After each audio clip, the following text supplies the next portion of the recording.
Olá, eu sou a Daniela Brathauer, diretora de RI da Via. Temos uma novidade para vocês. Estamos disponibilizando, junto com o material de divulgação dos resultados da Via, este vídeo com os destaques do nosso resultado de 2021. É a Via inovando mais uma vez na comunicação com seus acionistas. Esta apresentação está disponível para download no site de Relações com Investidores da Via. Passo a palavra agora ao nosso CEO, Roberto Fuscherberger, que dará início à apresentação. Obrigado, Dani. Olá, pessoal, espero que todos estejam bem. Ir além do varejo. Esse foi o mantra que lançamos no início da nossa transformação em junho de 2019. Hoje, posso confirmar esse mantra e comprovar que o ecossistema da Via é uma realidade que reflete a evolução e as mudanças realizadas. Saímos do modelo transacional do varejo para o modelo de plataforma aberta de relacionamento. Dirigimos nosso foco para o aumento da base de clientes, para o crescimento do valor desse cliente ao longo do tempo e para a melhoria contínua da experiência do cliente. Não foi por acaso que vocês ouviram a palavra cliente 3 vezes seguidas aqui. Ele está no centro de todas as nossas ações e o ano de 2021 representou a consolidação dessa estratégia transformadora da Via. Tudo o que afirmamos em nossa chegada foi executado. Como sempre, anunciamos e avançamos em nossa jornada omnicanal. Tudo para o cliente, onde, quando e como ele quiser. Assim, realizamos uma forte expansão com 101 novas lojas em 2021, das quais 74% em novos municípios. Esses pontos abertos, como todos os nossos pontos, são muito mais que lojas. São hubs de relacionamento com nossos clientes, centro de originação de serviços financeiros e apoio à nossa estrutura logística. No começo do ano e em nosso Investor Day, nós afirmamos que 2021 seria o ano do Marketplace, e assim foi, como vocês vão ver a seguir. Por meio do programa de inovação aberta, Via Next, já incorporamos 4 empresas. Na frente de M&A, no início desse ano, realizamos a aquisição da Logtech CNT, cuja estratégia e benefícios vamos detalhar durante essa apresentação. Se 2021 foi o ano do Marketplace, 2022 verá nossa logística e nossas soluções financeiras se tornando cada vez mais as a service, como vamos demonstrar. Também amadurecemos no que diz respeito aos temas ESG. Incluímos o ESG nas metas de todos os colaboradores e aprovamos nosso plano de ação com indicadores de resultados ligados diretamente ao negócio até 2025. Mais que isso, 2021 foi o ano em que passamos a compor pela primeira vez o Índice de Sustentabilidade Empresarial, conhecido como ISE, da B3. Esse é um reconhecimento concreto de que nossas práticas ambientais, sociais e de governança seguem evoluindo na direção certa. Nosso país sempre foi repleto de desafios e 2022 não deverá ser diferente. Mas somos especialistas em Brasil e temos mais de 6 décadas de estrada no setor e de conhecimento das necessidades e características do brasileiro. Aprendemos muito com todos os desafios que enfrentamos. Nos adaptamos e sabemos navegar na volatilidade. Estamos hoje mais bem preparados no que diz respeito à tecnologia e estratégia. Temos a mais eficiente operação de crédito, a melhor força de vendas e o melhor conhecimento dos nossos clientes. Estamos confiantes de que essa é uma estratégia vencedora para o mercado brasileiro. Gostaria de agradecer ao timaço de colaboradores da Via, aos nossos milhões de clientes, milhares de sellers no Marketplace, acionistas, conselheiros, analistas, parceiros de negócio e aos nossos fornecedores, pela confiança depositada em 2021. Vou passar agora pela nossa apresentação de resultados referente ao ano de 2021. Nesse slide, apresento o nosso desempenho de vendas em 2021. Em 2021, o nosso desempenho online foi quase 2 vezes superior ao do mercado, o que nos trouxe mais de 2 pontos percentuais de ganhos de market share, totalizando 15%, segundo dados do Compre e Confie. Conforme eu comentei no início da minha fala, 2021 foi o ano da escalada do nosso marketplace. O maior sortimento e mais SKUs impulsionaram a alta de quase 100% do GMV do 3P para 6,4 bilhões de reais em 2021.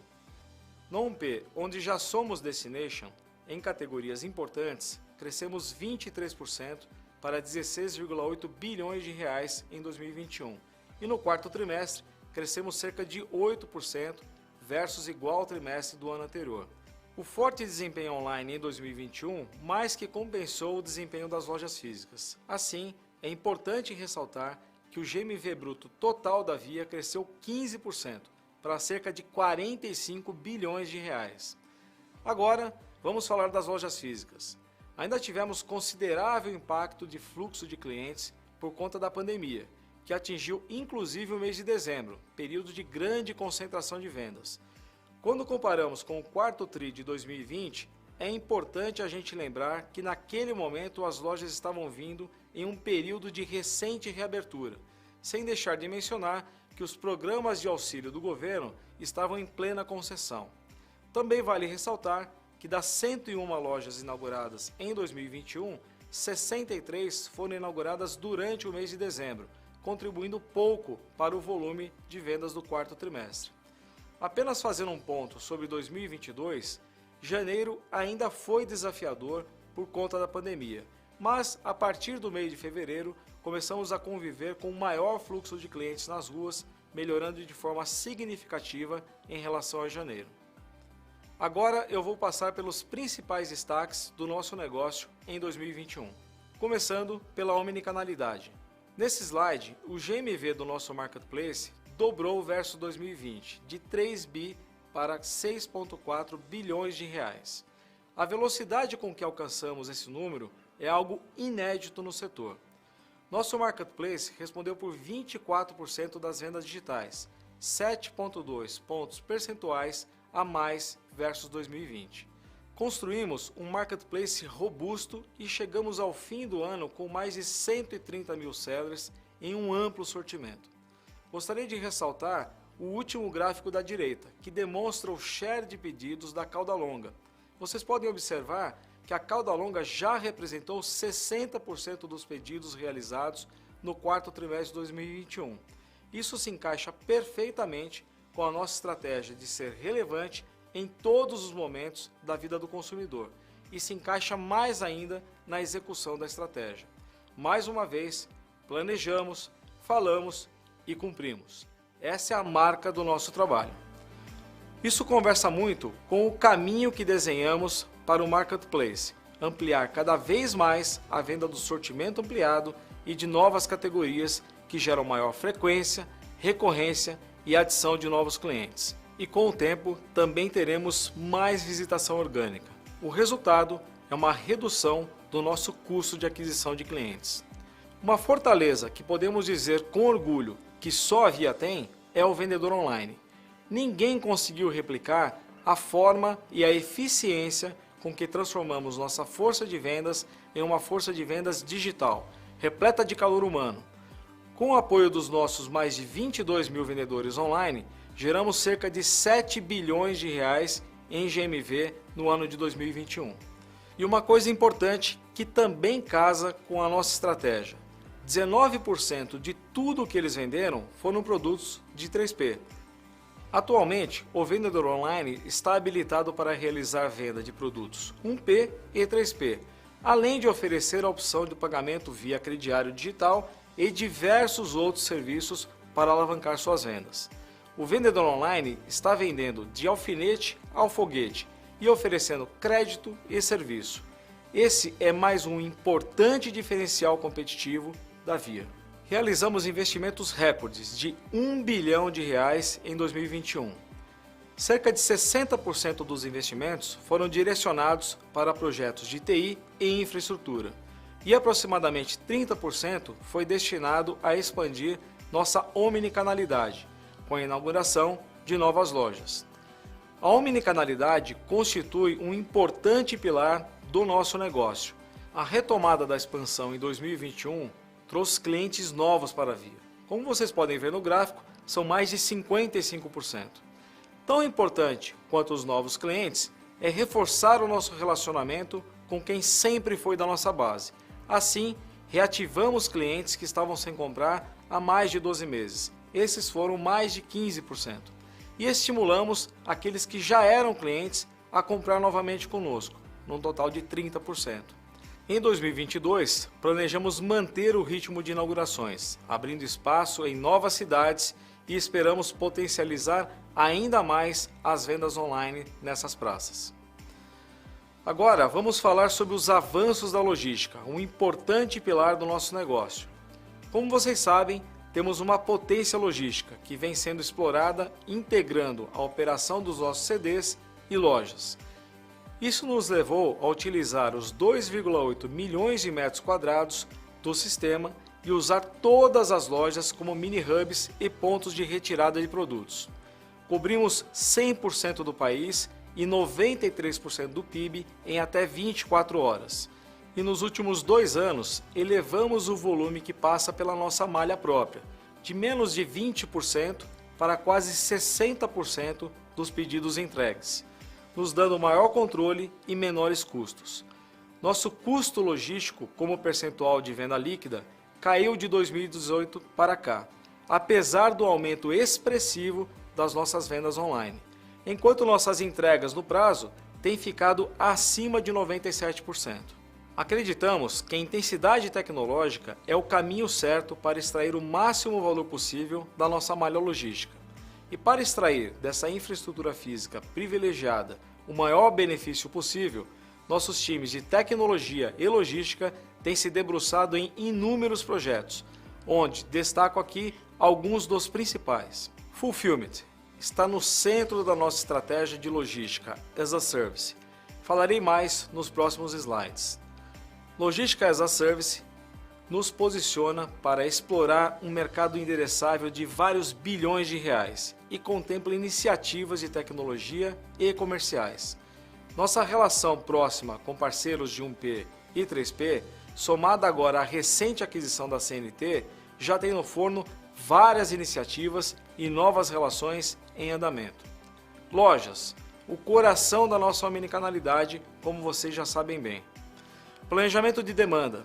Essa iniciativa organiza o uso intensivo de dados e transforma essa riqueza de informações em direcionamento para alocações de estoque nos locais corretos, minimizando o capital de giro e impulsionando a disponibilidade, com impacto relevante na conversão de vendas.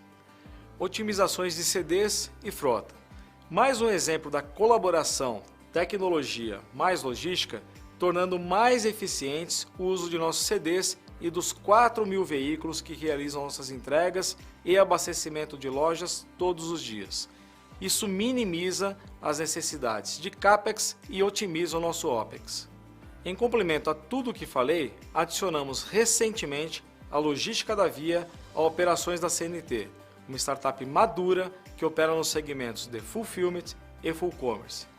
A CNT trouxe muita tecnologia, aplicações e sistemas proprietários especializados em gerenciar o Fulfillment e Full Commerce e integrar parceiros de forma leve e rápida a inúmeras plataformas de marketplace. Isso reforça a nossa estratégia agnóstica para a logística, as a Service. Nossos clientes estão em setores muito diversos e já operando nossos serviços logísticos rentavelmente.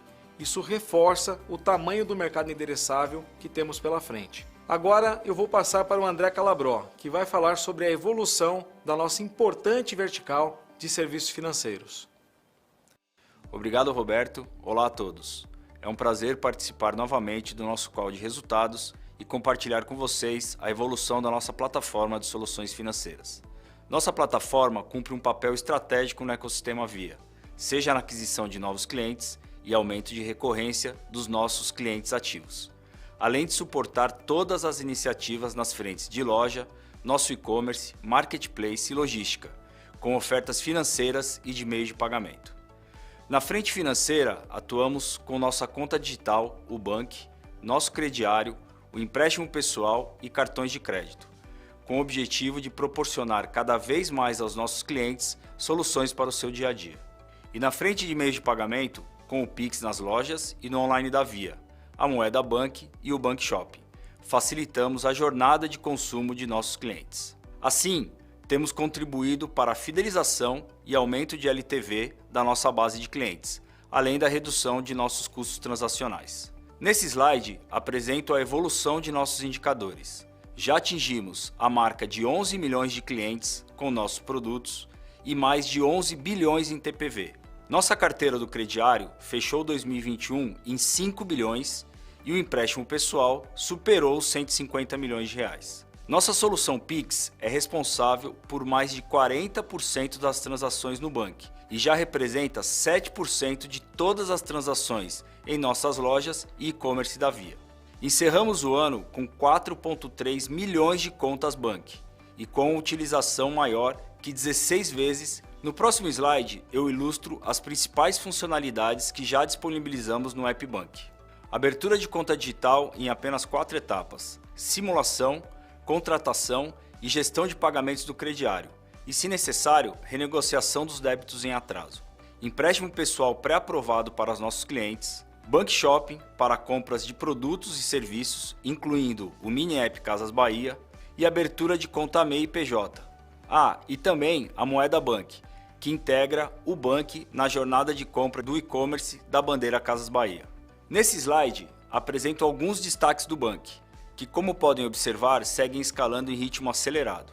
O número de downloads cresceu 4 vezes ano contra ano, e de contas abertas triplicou, fechando em 4,3 milhões no final de 2021. Nossos indicadores de TPV atingiram 2,1 bilhões de reais, 10 vezes em relação ao último TRI de 2020. Assim como as transações em loja, que cresceram 5 vezes e são muito utilizadas pelos nossos clientes para saques e depósitos. Temos milhares de SKUs entre produtos oferecidos pela Casas Bahia e de ofertas de gift cards e recargas, gerando 170 milhões em transações, sendo cerca de 40 milhões neste último TRI. A partir de novembro de 2021, ampliamos as formas de pagamento oferecidas no Bank Shopping, que além do saldo e cartão pré-pago, também passou a oferecer cartões de crédito de outros emissores. E na jornada de compra em lojas e e-commerce Casas Bahia, implementamos a Moeda Bank, funcionalidade que traz facilidade e benefícios para clientes que optarem por este meio de pagamento. A frequência de uso do aplicativo segue melhorando e alcançou 16 vezes nos últimos 180 dias, à medida que disponibilizamos mais serviços e funcionalidades. E por fim, o pagamento de carnês, que atingiu 913 milhões no ano passado. No próximo slide, trago informações relevantes do crediário. Mesmo com o fluxo nas lojas reduzido por conta do cenário de pandemia e fatores macro que o Roberto comentou no início, a carteira do crediário seguiu com evolução positiva, com crescimento de 10% para cerca de 5 bilhões em dezembro de 2021. A taxa de cobertura sobre a carteira do crediário permaneceu estável ao longo do ano. O nível de perda sobre a carteira apresentou melhora frente ao quarto TRI de 2020, de cerca de 0,9 ponto percentual, enquanto o valor absoluto da perda também reduziu, em cerca de 9%, para 199 milhões de reais. Destacamos o expressivo avanço do crediário digital, que já produziu mais de 500 milhões e participa com 6% das vendas do nosso online em apenas 12 meses.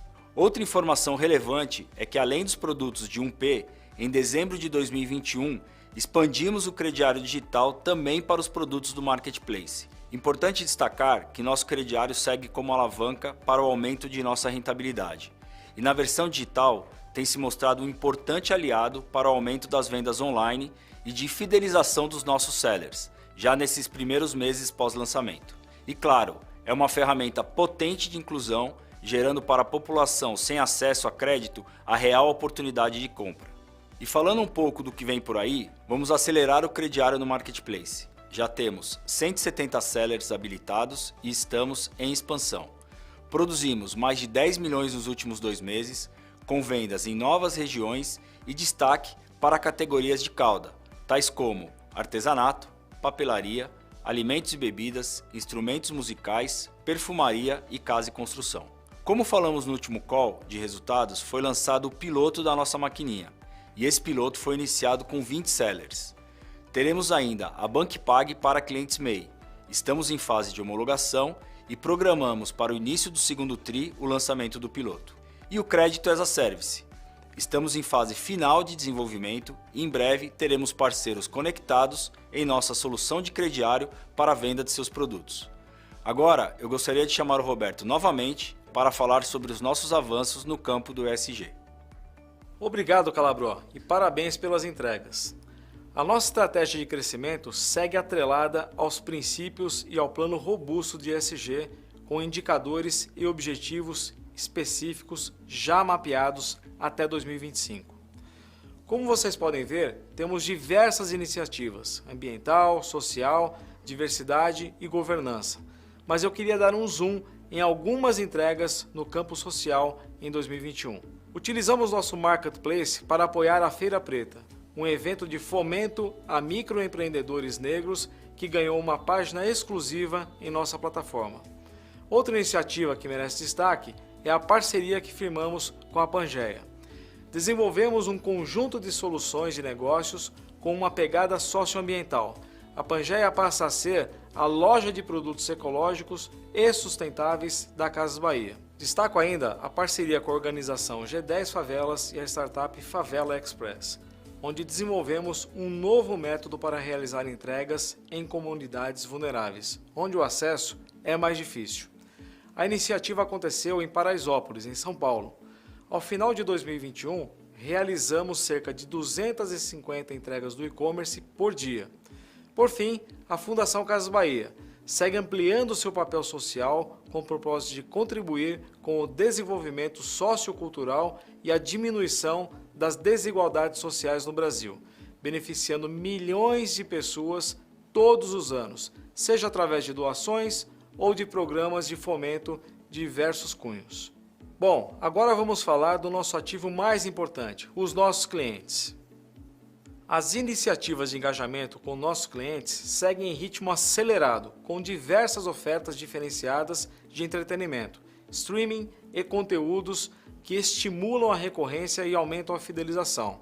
Essas iniciativas contribuíram para o aumento de 8% a base ativa de clientes de 28 milhões ao final de dezembro de 2021. Já somos App First, cerca de 75% dos acessos para as vendas digitais no quarto trimestre vieram do uso dos nossos aplicativos e mobile site. Nosso MAU, Monthly Active Users, também segue em franca evolução, com um aumento de 33% em 21. Em dezembro, lançamos o programa VIP Casas Bahia, que será nosso programa de fidelidade focado em reconhecer os nossos clientes com benefícios progressivos de acordo com o engajamento. O programa já nasceu grande, temos 8 milhões de participantes e é o primeiro programa do varejo 100% grátis e que oferece benefícios no site, na loja, no app, de forma totalmente omnicanal, através de cupons de descontos, frete VIP, atendimento exclusivo e benefícios em marcas parceiras. É mais uma iniciativa que conversa com a redução do custo de aquisição, recorrência e ampliação da base de clientes. Mais uma vez, é mais uma iniciativa que mostra a execução da estratégia exatamente como anunciamos. O metaverso será a plataforma que se desenvolverá nos próximos anos. Aliamos essa tendência à nossa estratégia games e utilizamos a força do personagem CB para darmos mais esse passo. O CB performou, streamou uma live jogando no Facebook Gaming e depois fazendo um collab com o Nobru, nosso head de games e a maior estrela desse universo gamer. Fazer parte dessa comunidade através de formas cada vez mais inovadoras e imersivas vai na direção de aproximar a marca Casas Bahia a diversos novos públicos.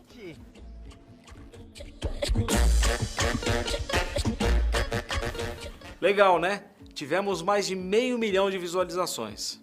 No início de 2022, lançamos a nova campanha que traduz a virada de chave da marca Casas Bahia, que além das top categorias, onde já é destino, agrega a prateleira infinita e cada vez mais digital. Ao mostrar para o consumidor que ele pode encontrar na Casas Bahia o sortimento amplo, ou, como dizemos internamente, do alfinete ao foguete, passamos a participar de inúmeras ocasiões de compra, desde as mais planejadas até as de recorrência do dia a dia. Essa nova fase da marca reflete o amadurecimento da nossa estratégia de expansão do marketplace, que ampliou muito nossa disponibilidade de sortimento. Tudo o que a vida do consumidor pedir, ele pode pedir no aplicativo da Casas Bahia. Apesar de ser bastante recente, a campanha já traz resultados impressionantes.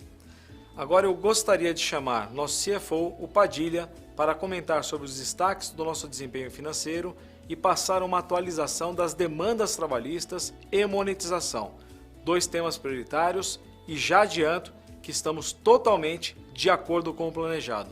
Padilha, é com você. Obrigado, Roberto, e olá a todos. Nos resultados do terceiro trimestre, comunicamos ao mercado um ajuste na nossa provisão trabalhista. Informamos também a nossa estimativa de monetização de créditos tributários, a fim de neutralizarmos os efeitos no caixa da companhia. Nesse slide, trazemos o balanço do trabalhista no quarto TRI 21. No que diz respeito ao impacto no caixa, o desembolso ficou 7,5% acima do intervalo superior, totalizando 430 milhões. Esse desvio é justificado por uma estratégia proativa da companhia em liquidar algumas ações mais antigas e de alto custo. Quanto ao resultado, as despesas trabalhistas no trimestre totalizaram 195 milhões, dentro do intervalo previsto.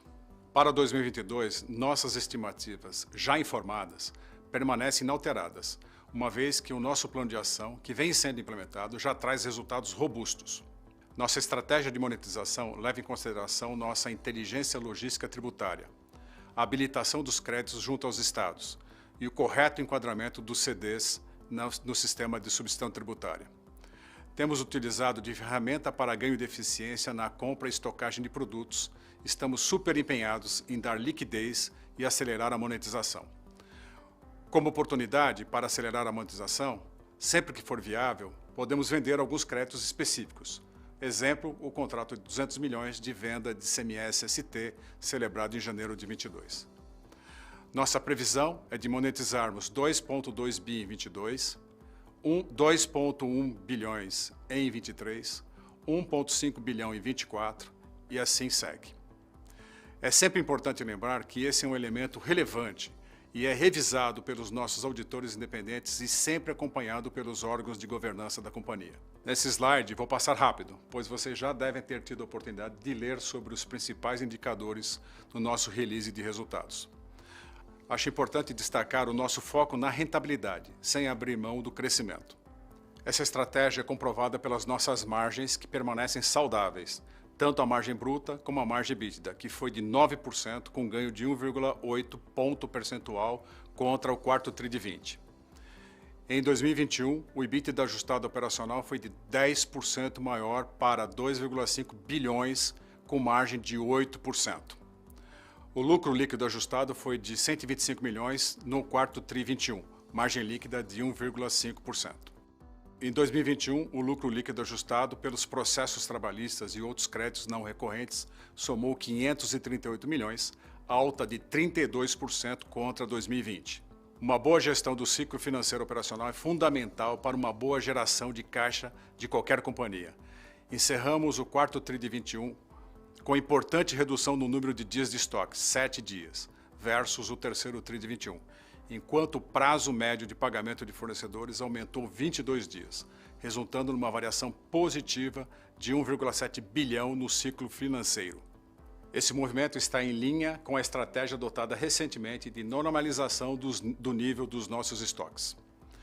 Tomamos a decisão estratégica de reduzir a posição de estoque ao longo de 2022, considerando o cenário mais regular de abastecimento, bem como normalização no prazo de pagamento de fornecedores, decisão esta que deve contribuir de forma positiva para a redução da necessidade de capital de giro e, consequentemente, uma melhora na geração de caixa operacional da companhia em 2022. E falando da geração de caixa, apresentamos aqui nesse slide a bridge do fluxo de caixa operacional. No ano, tivemos um fluxo de caixa operacional de 910 milhões negativo, basicamente explicado pelos investimentos em capital de giro de 1,4 bilhão. Desconsiderado esse efeito, nosso fluxo de caixa operacional teria sido de cerca de 500 milhões positivos. Como demonstrado aqui, as demandas judiciais trabalhistas somaram 1,5 bilhão e a monetização de impostos totalizou 1,6 bilhão, dentro do intervalo previsto e conforme informado a vocês. A variação de caixa no ano foi de 3,1 bilhões, sendo 910 milhões no operacional, 958 milhões no CAPEX, 1 bilhão em arrendamento mercantil e 200 milhões em pagamento de dívidas. Prevemos para 22 forte recuperação no capital de giro, como já comentado. A posição de caixa, incluindo recebíveis de cartões, totalizou 6,7 bilhões e 21. Nossa dívida bruta manteve-se estável em relação a 2020, mas gostaria de destacar que cerca de 80% dos vencimentos está no longo prazo, contra 40% em 2020. O indicador de alavancagem financeira, medido pelo caixa líquido contra o EBITDA ajustado dos últimos 12 meses, ficou em 1,5 vezes. Por fim, a agência de rating Standard & Poor's manteve o status de Investment Grade no relatório emitido em janeiro de 2022, nota dada para empresas com capacidade muito forte de honrar compromissos financeiros. Agora eu devolvo a palavra ao Roberto, que fará as considerações finais. Obrigado, Padilha. Acho importante ressaltar o que a Via entregou nos últimos 2 anos, desde que assumimos a companhia. Isso comprova nosso poder de execução e nosso compromisso com o que planejamos. Absolutamente tudo o que foi proposto foi entregue. Essa é uma das grandes marcas que imprimimos na companhia. Planejar com cuidado, anunciar com transparência e executar com disciplina e exatidão. O reflexo dessa estratégia e de sua execução são os resultados. O GMV total apresentou crescimento composto de 18% e o GMV do 3P multiplicou por quase 4 vezes. As vendas digitais triplicaram, representando 60% do GMV total em 2021. Nosso MAL se multiplicou por 12. Nosso NPS subiu 10 pontos para 73. Hoje, mostramos que nosso universo expandido, nossas soluções de crédito e logística começam a apresentar números que ratificam nossa estratégia. Já somos uma plataforma aberta com foco no cliente, com uso de dados e tecnologia para inovar e engajar os clientes atuais e trazer novos clientes. A logística as a service já é realidade na Via, mas o seu potencial de gerar valor está apenas começando. O crédito as a service encontra na Via o caminho perfeito para se desenvolver. Nos relacionamos com a totalidade da população economicamente ativa do Brasil, através do crediário online e offline.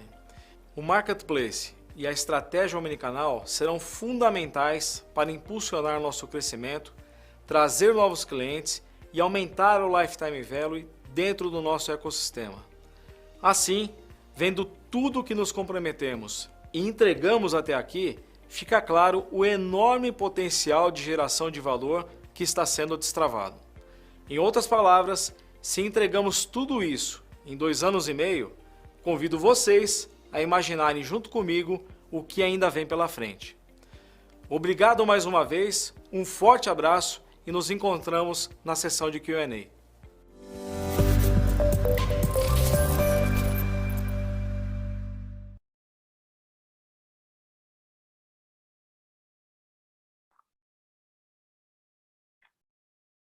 É isso aí, foi muito bom, Roberto. Imagino o que vem por aí. Bom, vamos começar aqui a sessão do Q&A. Queria chamar o Joe do JP Morgan para fazer a primeira pergunta. Joe, pode seguir. Obrigado, Dani. Bom dia, Roberto. Bom dia, Padilha. Obrigado pela pergunta. São 2 perguntas aqui. Acho que a primeira, ela vai, talvez, se o Ellison puder responder um pouco nessa nova estratégia, né, de monetização do Marketplace. Ela vem, talvez, um pouquinho antes do que a gente imaginava. Então, eu queria explorar com vocês 2 pontos nessa frente. Como a gente deveria pensar na trajetória de take rate, principalmente ao longo do ano, e com o rollout dos novos serviços. E o segundo é se vocês esperam algum tipo de desaceleração no crescimento por conta desse take rate talvez um pouco mais alto.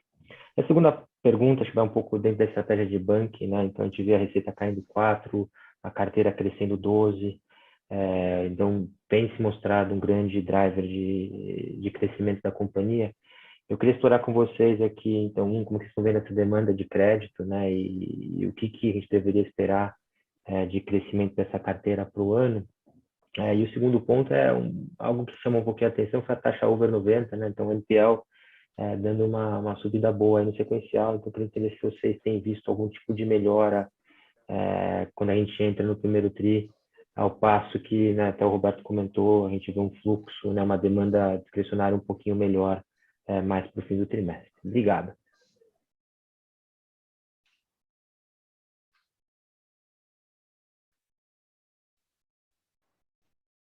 Bom dia, pessoal. Tudo bem? Eu não sei se vocês me ouvem. Aqui, falando de Marketplace, bem, primeiro, bom dia a todos.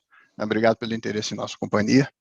Falando de Marketplace, Diogo, a gente fez sim um reajuste de comissões na virada do ano, até acompanhado aí por outros players. Nosso objetivo é seguir crescendo o nosso Marketplace com rentabilidade, um crescimento sustentável. A boa notícia é que o impacto foi imediato, a gente já acompanha aí nos resultados projetados para o Q1. Não houve um impacto negativo em relação à tratativa com os nossos sellers seguem firme, trabalhando junto conosco. A gente tem aqui, né, além desse objetivo de crescimento sustentável, exercer cada vez mais um papel dentro do ecossistema da Via, né, de ativar, né, de reativar e impulsionar recorrências dos nossos clientes.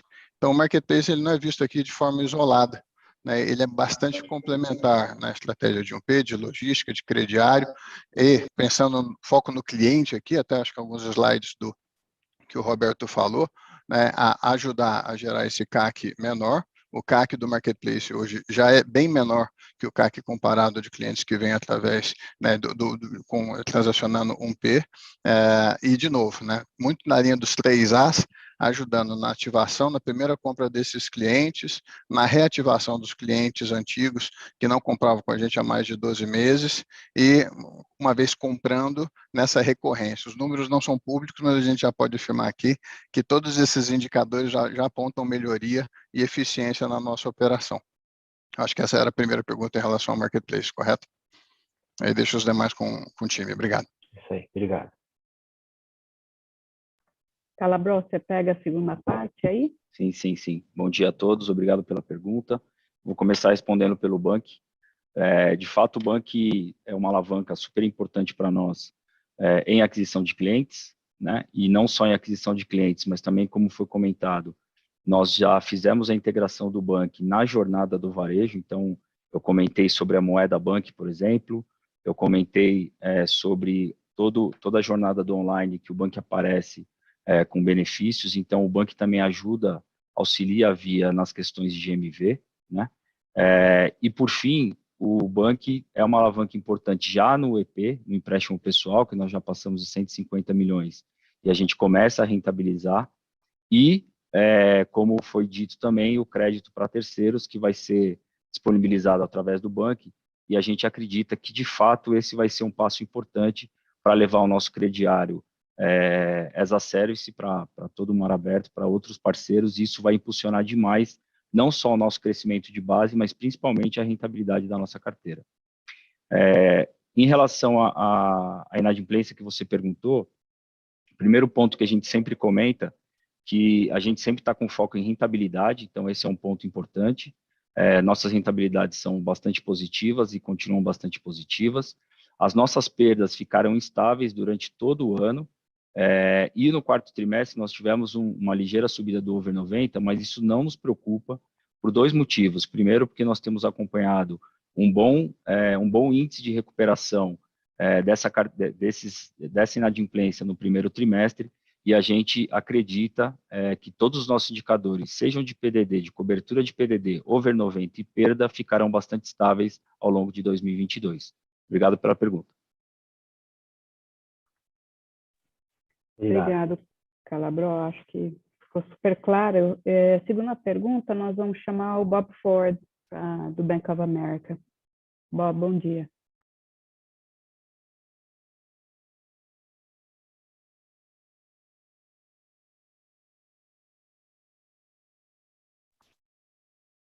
Poder abrir a câmera, Bob? Não sei se você está escutando. Desculpa. Bom dia, Dani. Muito obrigado por pegar minha pergunta. Qual grandes foram as cortes de pessoal nas client-facing areas e como estão pensando sobre os service levels online e nas lojas, por favor?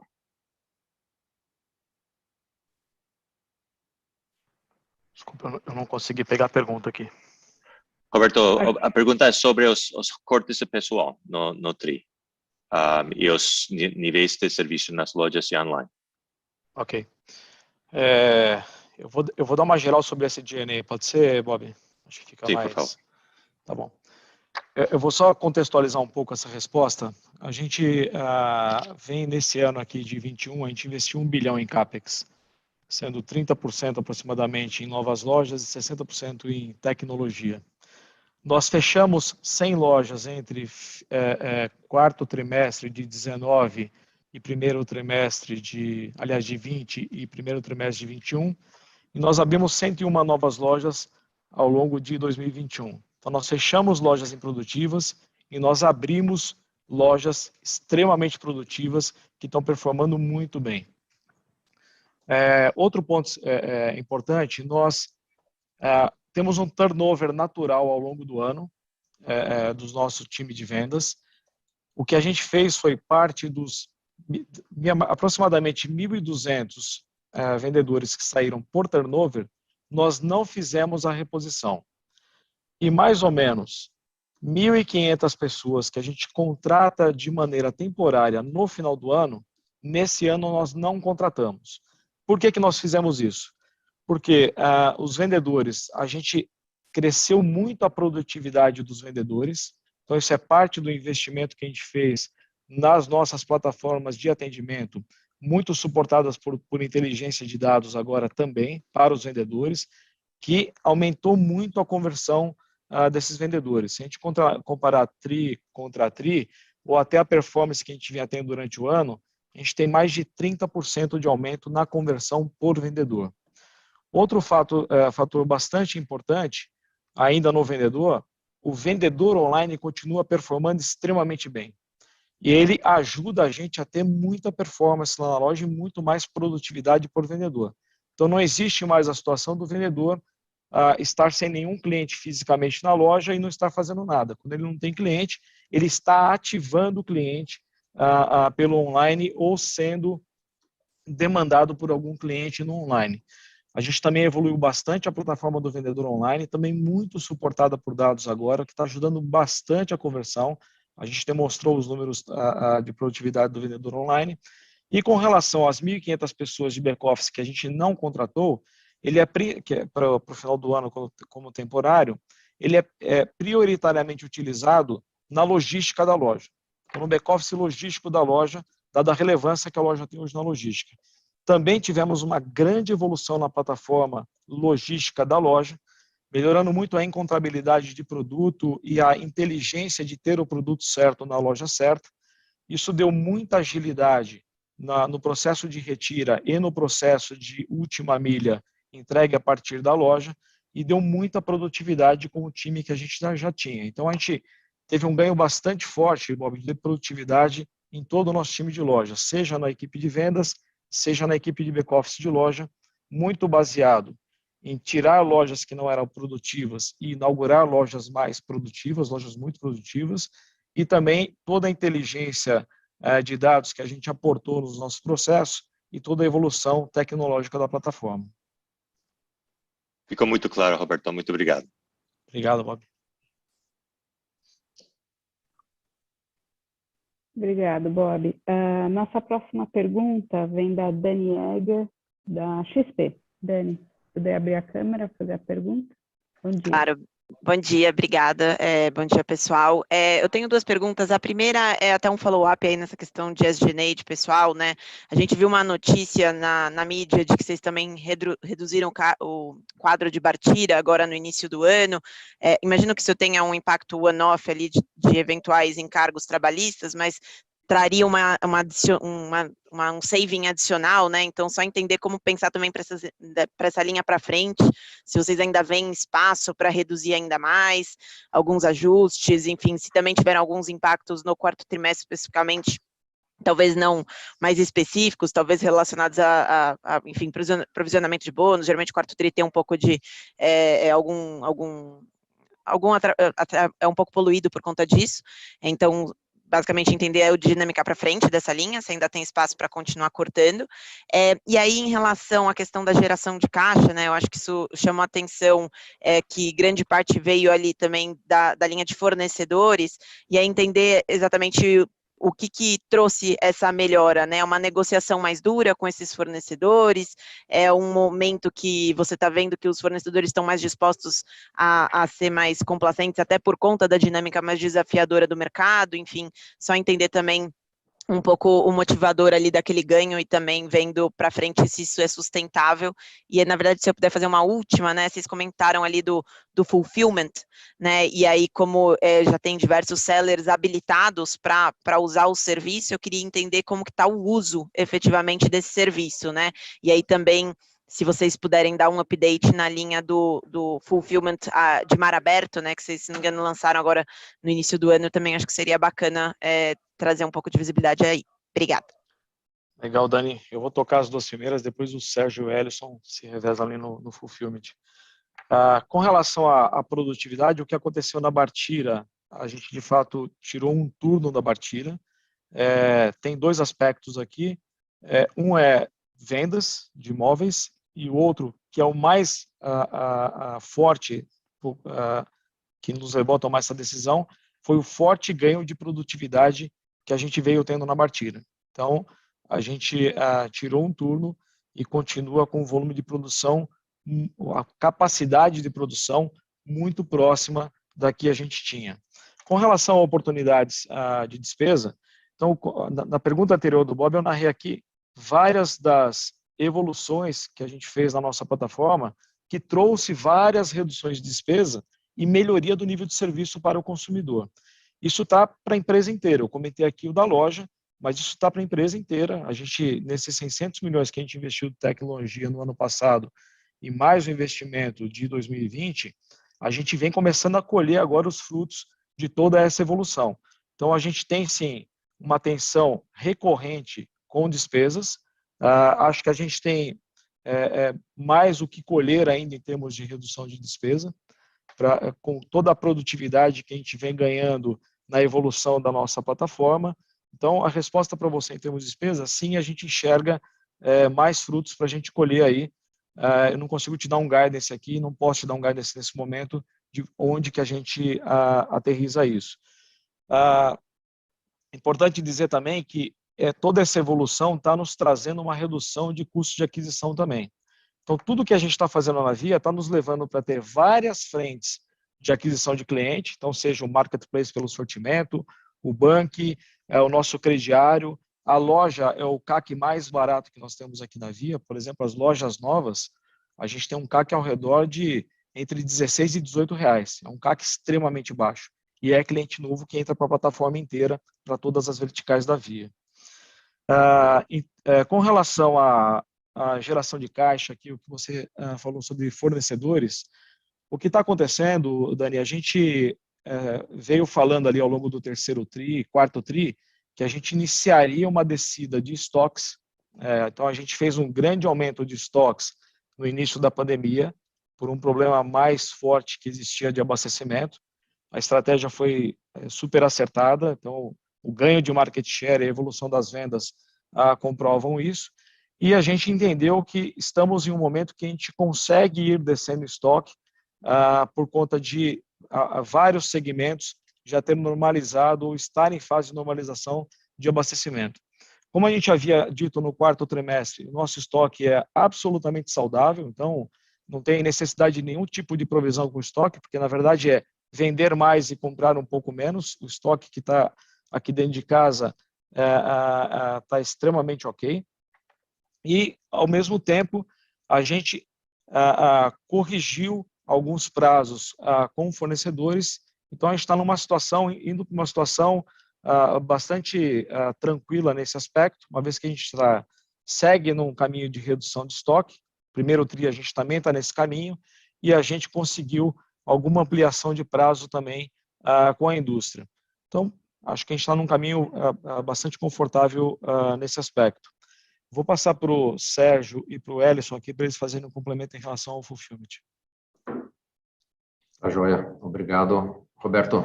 Obrigado, Dani, pela pergunta. Obrigado a todos pelo interesse na Via.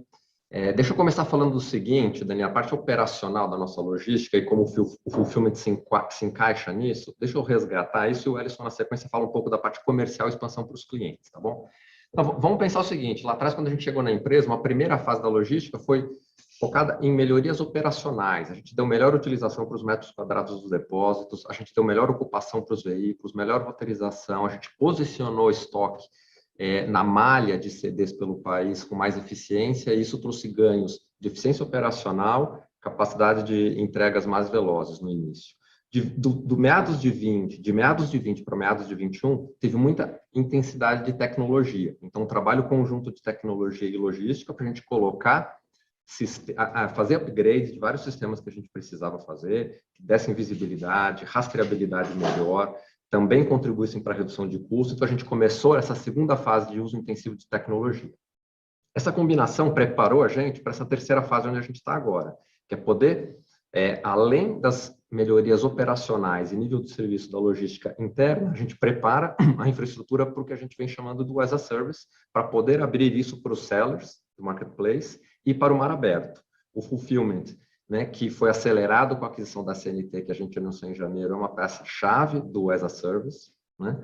A gente começa agora nesse trimestre com muita intensidade a expandir esse serviço e, de novo, num guarda-chuva desses 3 passos. Deixa eu passar a bola para o Ellison aqui, consegue falar um pouco mais da agregação aqui do sellers e do mar aberto, Ellison. Obrigado, Sérgio. Acho que é importante lembrar aqui, né, a gente anunciou na aquisição da CNT há pouco mais de um mês, mas a gente já conhecia a operação, a gente já conhecia os founders, e a integração tem seu início, né, assim que a gente fechou o negócio. Então, o movimento, hoje é um movimento duplo, né, dando um pouco mais de luz para vocês. A CNT já tinha clientes, já tinha indústria, e essa indústria estão migrando para vender também em nosso marketplace, mas o efeito, né, maior esperado é exatamente o contrário, é a migração, né, dos nossos sellers do marketplace, sentido, né, da operação provida pela CNT, já dentro, né, da estrutura, né, do corpo robusto logístico da Via. Então, são 2 movimentos. A gente já tem casos aqui, né, de mais de 9 clientes de CNT indo para o marketplace da Via e próximo de 30 clientes já no novo contrato, migrando para a nossa estrutura de fulfillment, inaugurando esse processo, né? Contrato novo, agora começa toda a parte de integração, conexão e o onboard desses clientes e dos seus produtos. Deixa eu só aproveitar aqui o momento e reforçar o potencial que esse negócio tem em relação à NPS. Nós temos aqui informações, né, inclusive de competidores, que a operação, uma vez que começa a tomar corpo em fulfillment, a experiência do cliente ela é muito melhor. A gente já tem até, né, uma evolução clara do NPS, né, do que é transacionado no marketplace. Hoje ele já é próximo, né, do que é a média do 1P, né, e de loja, só que a gente quer mais, né, a gente tem marcas a zelar aqui, né, na Via, então a relação é diferente, tem que ser encarado como diferente, e o fulfillment ele tem um papel fundamental, não só para, enfim, né, gerar valor aqui para os nossos parceiros, mas primordialmente encantar os nossos clientes. E, por fim, né, tratando aqui um pouquinho de resumir o que a gente tem escutado, conversando com sellers que não estavam na CNT e que também ainda não vendiam no marketplace da Via. É uma pergunta recorrente deles quando a gente conversa, nosso time comercial vocês também trabalham com pesados? Então porque vocês operam pesados, então posso trabalhar o pesado com você? Então a gente tem sido muito feliz nas primeiras tratativas do que esse mar aberto aqui e oferecer, né, tanto a logística para as suas operações, quanto também quando o pedido cair dentro do nosso ambiente. Obrigado, Dani. Imagina, obrigada aí pela resposta, Sérgio, Roberto e Ellingson. Obrigado, Dani. Nós vamos seguir agora com a Irma Sgar, da Goldman. Irma, pode fazer a pergunta. Olá, bom dia. Obrigada por pegar a minha pergunta. Obrigada, Dani, Roberto, Padilha. Eu queria perguntar sobre o futuro da loja um pouco. Acho que a gente está, obviamente, nos finais, talvez, tomara que estejamos nos finais da pandemia, e vocês já devem estar começando a ver uma recuperação no tráfego da loja. E eu sei que vocês abriram bastante lojas, você falou já do CAC, né, das lojas, que é até um vertente importante do motivo de ainda continuar abrindo a loja, mas como que vocês estão vendo o futuro da loja? Vocês estão vendo que potencialmente talvez vai ter mais fechamentos no futuro, talvez mais ajustes no quadro de funcionários dentro da loja, ou talvez o modelo da loja no futuro vai ser um pouco diferente. E talvez se puder comentar um pouco o que vocês já têm visto em algumas praças sobre a recuperação do tráfego dentro da loja. Obrigada. Oi, Irma, obrigado pela pergunta. Bom, com relação, na verdade, nós já ressignificamos as nossas lojas aqui na Via. Então, a loja já não é mais aquela loja tradicional que faz venda somente. Então, a loja ela é a central de relacionamento com o cliente, seja para produto, seja para serviços financeiros, seja até para fazer saque e depósito do banco. A loja também é uma central logística para nós. Então, ela funciona para apoiar a entrega de última milha. Metade de tudo que a gente vende no online é entregue a partir da loja. Isso gera uma redução de custo muito grande no nosso processo logístico, e a gente vem colhendo e demonstrando isso. E também para o cliente fazer a retirada de produto, que também é bastante relevante com relação à venda do online. Além disso, Irma, o nosso vendedor online, ele está sediado na loja, e ele é online. Ele interage com o Brasil inteiro de maneira recorrente, e ele é um grande fator de aquisição de novos clientes para nós. Então, o vendedor online traz muito cliente novo com CAC baixíssimo.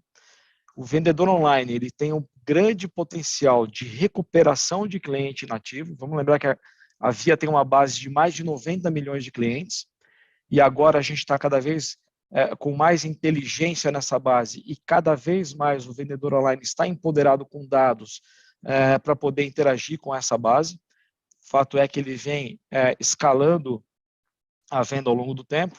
Então, pelo contrário, a gente não imagina a loja perdendo força. A gente imagina cada vez mais a omnicanalidade ganhando força.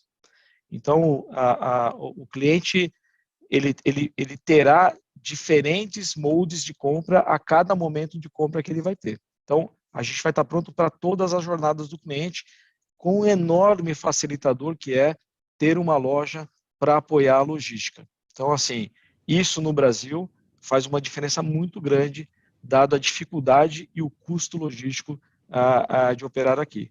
A gente vem adicionando muita inteligência e muitos algoritmos na distribuição de produtos, no avanço do estoque para as lojas. Então, é cada vez mais assertivo quando o consumidor faz a compra, o item está muito próximo da última milha. A gente vem avançando muito nesse ponto, e a gente agora passa a fazer isso também para o 3P. Então, o 3P também vai contar com essa inteligência logística através do fulfillment, e terceiros também vão contar com isso, porque quem entrar de maneira sem estar no nosso marketplace, entrar na nossa logística para simples prestação de serviço logístico, também terá todas as nossas 1.100 lojas como ponto de distribuição e coleta no Brasil inteiro. Então, a gente acha a loja fundamental. Com relação à redução de time, na verdade, o que a gente fez aqui, irmã, não foi uma redução por contenção de despesa. O que a gente fez, claro, a gente sempre tem o objetivo de reduzir a despesa, mas o que a gente fez foi uma adequação do time, dado o tamanho da produtividade que a gente assumiu.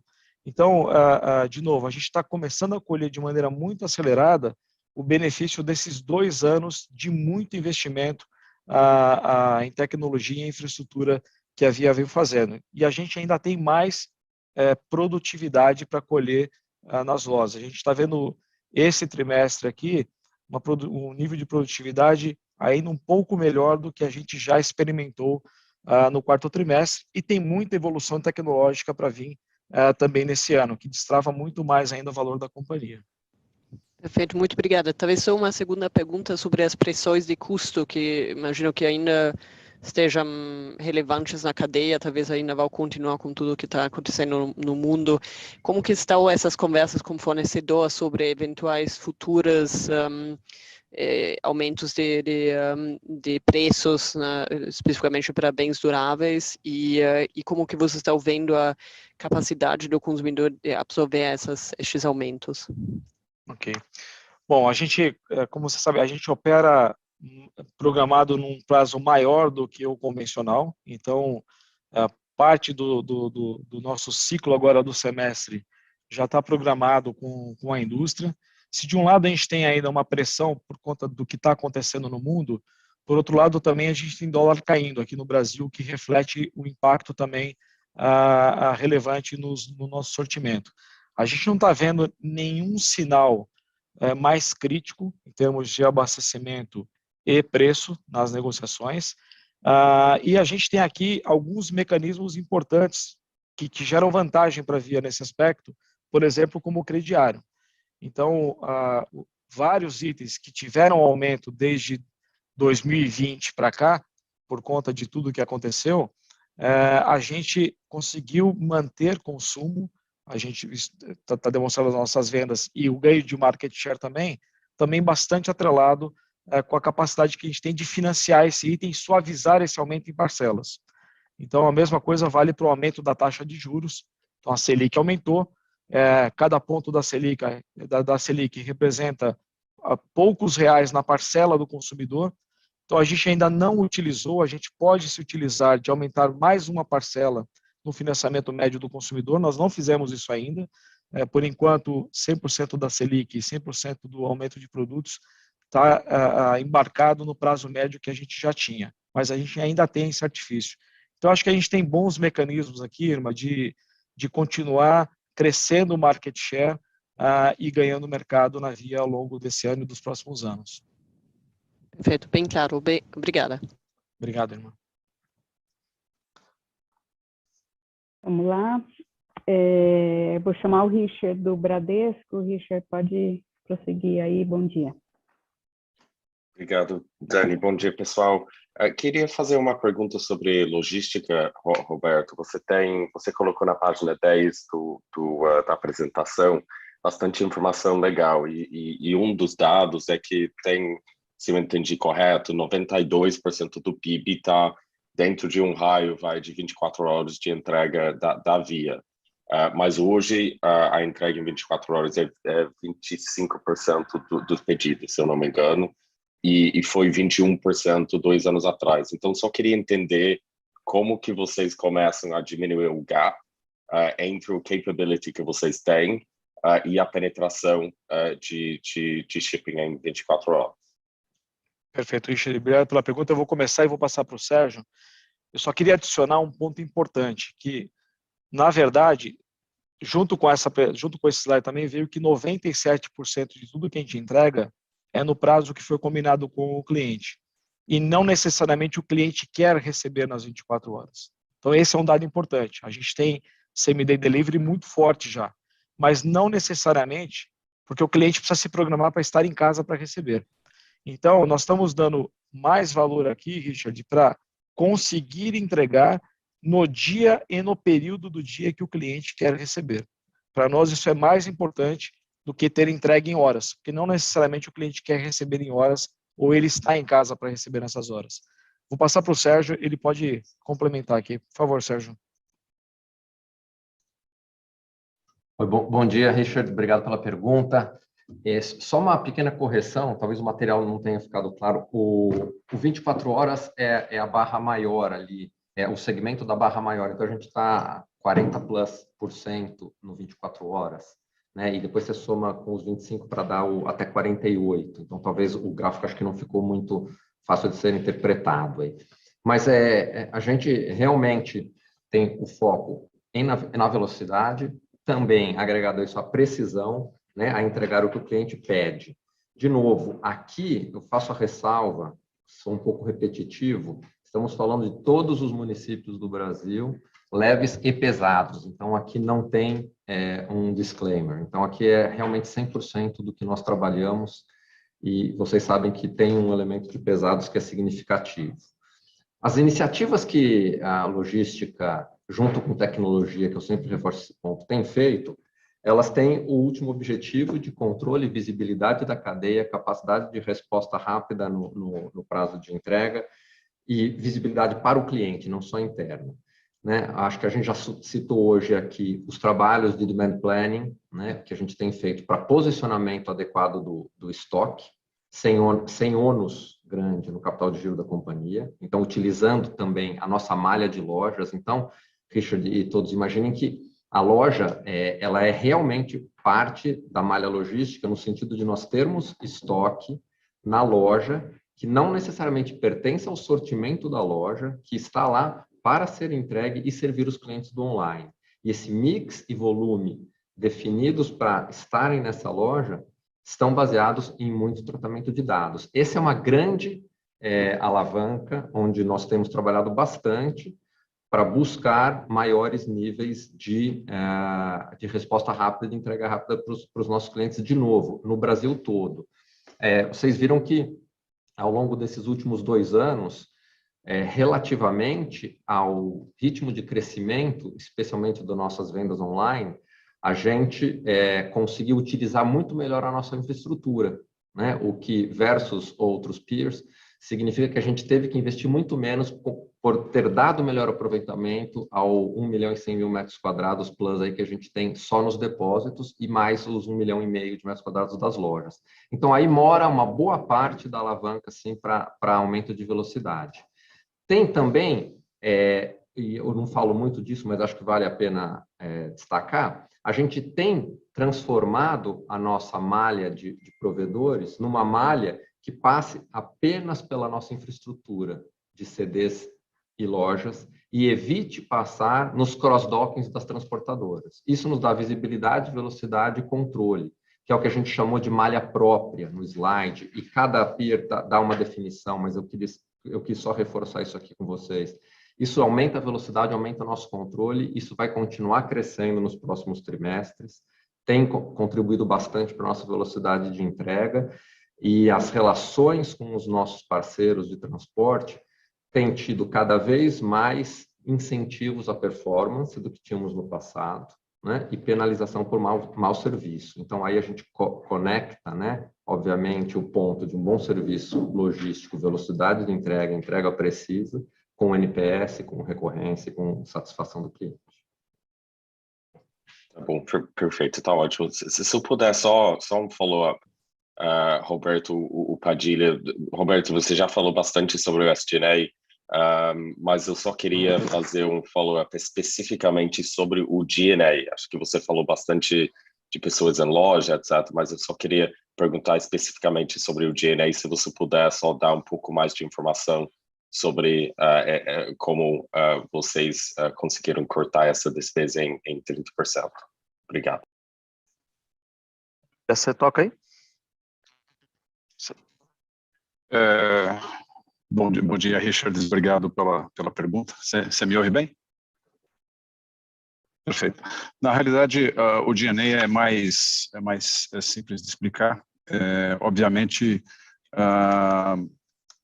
para ficar comparável, né, a gente tem que tirar os efeitos que nós tivemos ano passado. E ano passado teve uma remuneração especial em função do atingimento de resultado. E esse ano não teve remuneração.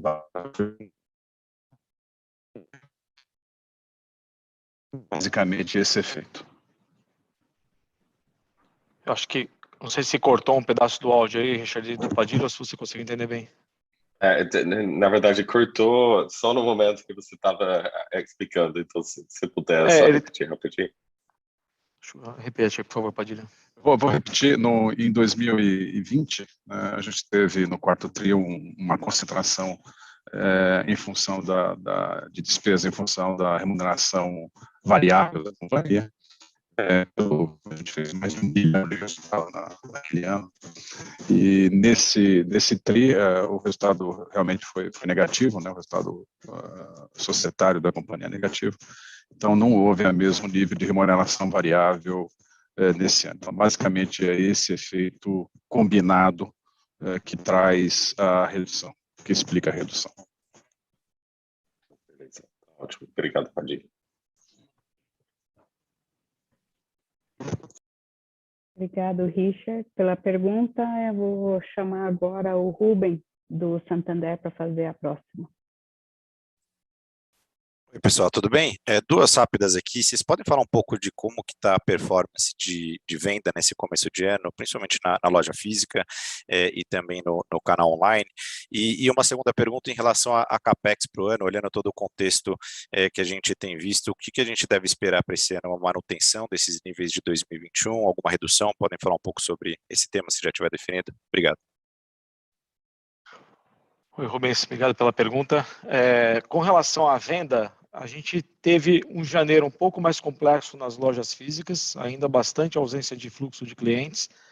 Isso ali depois do dia 10 de fevereiro começa a melhorar significativamente e março segue nessa melhora. Então a gente viu bastante melhora no fluxo das lojas físicas, depois do dia 10 mais ou menos de fevereiro, e isso está se mantendo. No online, a gente está vendo uma boa performance desde o início do ano. A gente está performando, teve ali o comecinho de janeiro um pouco mais complexo e depois uma boa performance. Com relação à sua pergunta em CAPEX, Rubem, nós vamos continuar, então a gente segue com o plano de inauguração de lojas para esse ano, ao redor de entre 80 e 100 lojas, e a gente também segue com a nossa evolução da plataforma tecnológica da companhia. Então, a gente deve experimentar números parecidos de CAPEX com o que a gente vem fazendo aí nos últimos anos. A gente tem bastante valor ainda para destravar na Via, baseado nessa evolução de plataforma que a gente tem para fazer nesse ano. Excelente, obrigado. Obrigado, Rubem. E a nossa última pergunta vem do João, do Citi. João, antes de você terminar aí com a sua pergunta, eu queria só comentar que a gente vai circular uma pesquisa rápida depois do call, pedindo um feedback do formato do call, do vídeo que a gente subiu ontem, tá? Então, só para vocês responderem. Pode seguir aí, João. Obrigada. Tá ótimo, Dani, e obrigado. Pessoal, pergunta, na verdade, duas perguntas bem rápidas aqui. A primeira é um follow-up, não sei se você pode falar um pouquinho sobre, Roberto, sobre a comportamento desses consumidores, né? Que essa melhora que você está vendo aí de fluxo em fevereiro e março, se tem alguma cor adicional que você pode falar sobre o comportamento desse consumidor, que categorias estão reagindo melhor, enfim, acho que talvez um pouquinho mais de granularidade aqui. E a segunda pergunta é uma pergunta um pouco mais, tentar sumarizar um pouco de tudo que foi falado até agora, e uma pergunta mais ampla, Roberto, assim, vocês discutiram diversas ganhos de eficiência, melhora de produtividade, barateou CAC, então assim, tem vários pontos aqui que ajudam bastante a rentabilidade do negócio. Então, acho que queria entender um pouco a questão de crescimento, né? Se você consegue já traduzir, olhando 2022, né, o que vocês vão fazer com essas melhoras de produtividade, ou se você falou que tem outras oportunidades ainda para obter de eficiência, de redução de despesa, então falar um pouco como que a gente pode traduzir isso em crescimento da companhia e reinvestir isso, talvez via OPEX novamente para galgar crescimento, né? Acho que esse é o ponto. Obrigado. João, obrigado pela pergunta.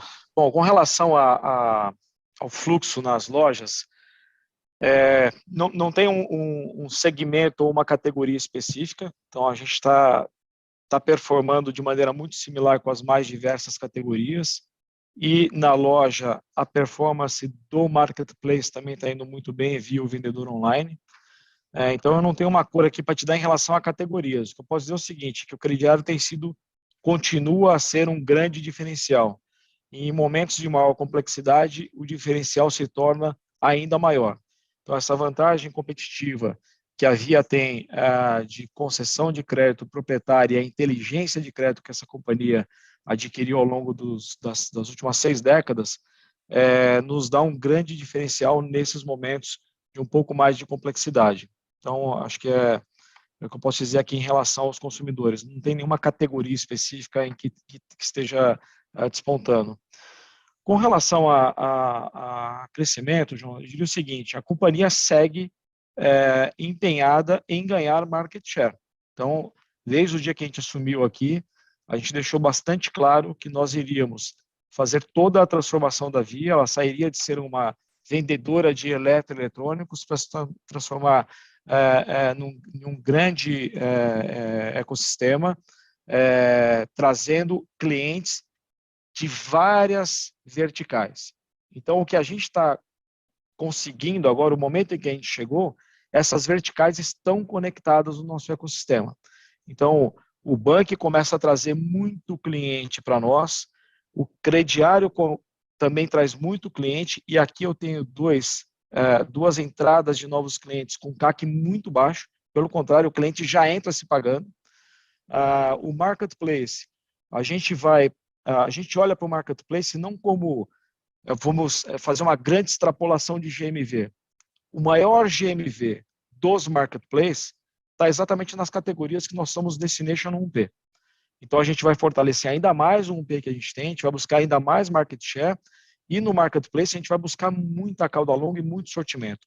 Então, muita frequência, recorrência, e aí, com o tempo, muita busca direta do consumidor para nós, sem a necessidade de a gente gastar dinheiro para trazer esse consumidor. Então, também muita redução de CAC e aumento do lifetime value com esse consumidor. Isso vale também para tudo que a gente está fazendo em logística. Então, a gente está fazendo todo esse crescimento e ganho de market share nos últimos 2 anos, sem perder nível de serviço. Pelo contrário, o nosso NPS subiu 10 pontos. E como o Ellison já disse, a gente está buscando mais NPS ainda. Então, agora a gente entrando forte no fulfillment, e a gente está entrando aí para ganhar dinheiro, não é só para melhorar nível de serviço do marketplace, a gente tem a clara consciência de que nós podemos monetizar ainda muito mais o ativo logístico que nós já temos, com baixíssimo nível de investimento. A gente acha que tem outras oportunidades aí para serem capturadas, e com a logística as a service também, que aí é mar aberto, é mundo novo para nós, é a nossa logística à disposição de todo mundo que está fora do nosso ecossistema, tem muita receita e muita rentabilidade para se capturar. O reinvestimento disso, João, a gente vem conseguindo fazer todo esse crescimento sem abrir mão de margem. Então, até agora, a gente não precisou rasgar dinheiro aqui para fazer crescimento. Eu diria o seguinte, com a companhia ficando ainda mais rentável, vindo rentabilidade dessas diversas verticais e vindo o consumidor dessas diversas verticais, a gente tem a real grande chance de continuar ganhando market share sem precisar abrir mão de rentabilidade. Mas a gente vai construir mais e mais rentabilidade na companhia. Se a gente precisar se utilizar de baixar a margem, a gente vai ter fôlego para isso, porque a gente vai passar a contar com rentabilidades que antes essa companhia não tinha. Então, a monetização que a gente está fazendo na nossa logística e também no crediário, que estará as a service a partir agora do 2º trimestre, tem potenciais de rentabilidade bastante importantes, que vai nos dar ainda mais fôlego.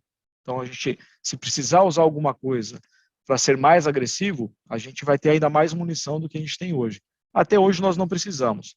A gente segue crescendo a 9 trimestres consecutivos, ganhando market share, crescendo acima do mercado, sem precisar até agora ter aberto mão da rentabilidade. Tá super claro, Roberto, sem querer abusar, mas assim, tem algum range que vocês podem compartilhar com a gente, com o mercado, assim, de mais ou menos o que vocês miram de margem EBITDA para esse ano, ou uma margem de longo prazo, talvez?